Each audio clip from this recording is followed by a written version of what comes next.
Halo, ketemu lagi. Udah lama banget kita nggak ketemu dan udah lama banget kita nggak bikin tutorial. Kali ini saya akan memberikan cara ini sesuai dengan permintaan dari beberapa subscribe atau di YouTube saya, bagaimana cara mengkoneksikan sebuah soundcard untuk recording. Nah, kebetulan di studio saya menggunakan soundcard eksternal Behringer UMC 204 HD High Definition ya, Euphoria, keluaran dari Behringer. Ini harganya lumayan terjangkau lah ya, sekitar 2 jutaan, tapi hasilnya itu keren banget untuk recording karena bitrate-nya itu sampai 192 kilohertz. Jadi sangat rapat karena telah eh, di apa ini namanya? Telah diset menjadi high definition begitu dari pabriknya, dari sononya.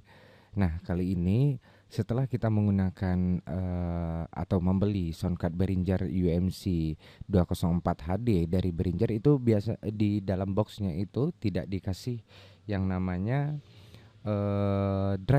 drivernya tuh harus kita download sendiri di internet. Nah, di mana cara mendownloadnya, bagaimana cara mendownloadnya, dan apa linknya? Boleh, nanti kita kasih tahu ya.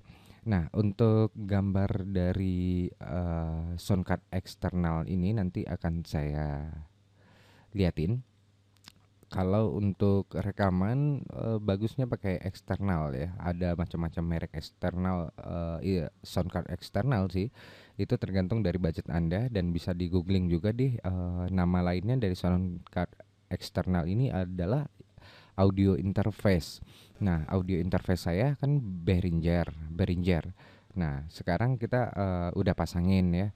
Kita colokin ke komputer pakai USB juga. Nah, otomatis tidak bisa jalan dong, tidak bisa terkoneksi dengan digital audio workstation kita atau DAW kita seperti Cubase, Pro Tools, apalagi ya kalau nggak salah FL Studio.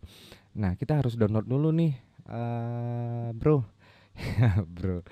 Oke, kita cari di internet. Ya, biasanya kita bukannya di sini boleh menggunakan keyword behringer.com, nanti akan diarahkan ke www.music3.b ya. Itu biasanya diarahkan ke sini. Nanti ambil download di sini. Kemudian nanti ketik aja tipe soundcard kita di sini seperti yang saya pakai nih UMC 204 HD ya. Nah, kebetulan di sini udah saya pilih. Kemudian ambil driver dan PC. Nah, di bawahnya nanti akan ada ini. Nah, kita menggunakan yang Windows apa nih? XP atau Vista atau Windows 7 sampai 10. Nah, kebetulan saya menggunakan Windows 7 32 bit. Nah, saya akan download ini. Seperti ini, diambil aja ininya. Nanti tinggal di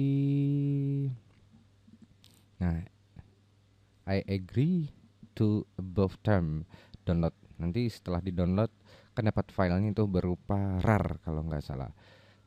Dan install seperti biasa, tapi soundcard harus terkoneksi juga ya dengan komputer.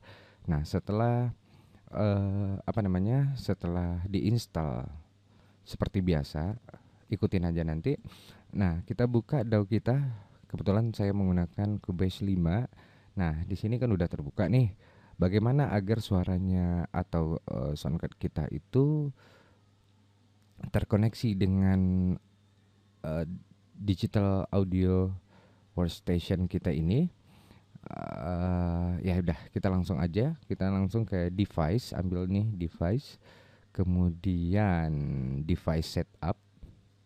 Nah, di sini kemudian nih di sini langsung kan setelah diinstal nih, ini akan keluar UMC Audio Driver. Atau di sini juga ambil dulu VST audio systemnya, di sini pilih. Nih ada beberapa, ambil sesuai dengan soundcard kita. Kalau UMC Behringer ini biasanya UMC Audio Driver karena saya menggunakan ini. Ya udah, kita pilih. Oke, keep aja deh. Kemudian kita beralih ke sini, ambil ininya, kemudian kita lanjutkan ke control panel. Nah, di control panel nanti akan muncul seperti ini. Nah, di sini baru kita susun formatnya itu mau 24 atau 16, bufferingnya berapa. Kalau buffering, bentar. Buffer settingnya kalau untuk tag gitar atau tag instrumen itu gunakan yang kecil. Biasanya saya menggunakan yang 256 sampel. Tapi kalau untuk mixing biar nggak patah-patah bunyinya, biar kerja komputer kita tidak berat, gunakan sampel rate yang tinggi aja. Terserah deh mau yang mana. Tapi saya biasanya menggunakan 1024 ini aja. Kemudian di sini untuk mengatur inputnya, input 1, input 2, kemudian ini outputnya. Oke. Nah, setelah itu di okein aja. Nah, setelah di okein kita kembali ke device, kemudian VST connection. Nah, di sini ambil input. Nah, di input nanti di sini kan ada nih stereo in, left dan right-nya. Kita pilih di sini. Kan muncul kembali karena dia udah terkoneksi dari device setup tadi. Tinggal pilih ini. Nah, ini in 1 in 2 udah terkoneksi. Outputnya juga ambil sound card tadi kayak ini. Lanjut ke out 1 atau out 2. Nah, begitu aja. Jadi gampang ya. Nah, kalau kita mau rekaman ini udah bisa nih. Saya coba karena saya menggunakan line 2. Saya ambil right, saya ambil right. Oke. Kita cek deh. Cek 1 2 3, cek 1 di tes, cek sound. HD ada juga yang 204 biasa ya, tapi HD itu bitrate sampai rate-nya sampai 192 kHz. Oke, begitu aja. Kalau ada pertanyaan silahkan tinggalkan pesan dan jangan lupa subscribe. Sampai jumpa lagi di tutorial berikutnya. Dadah.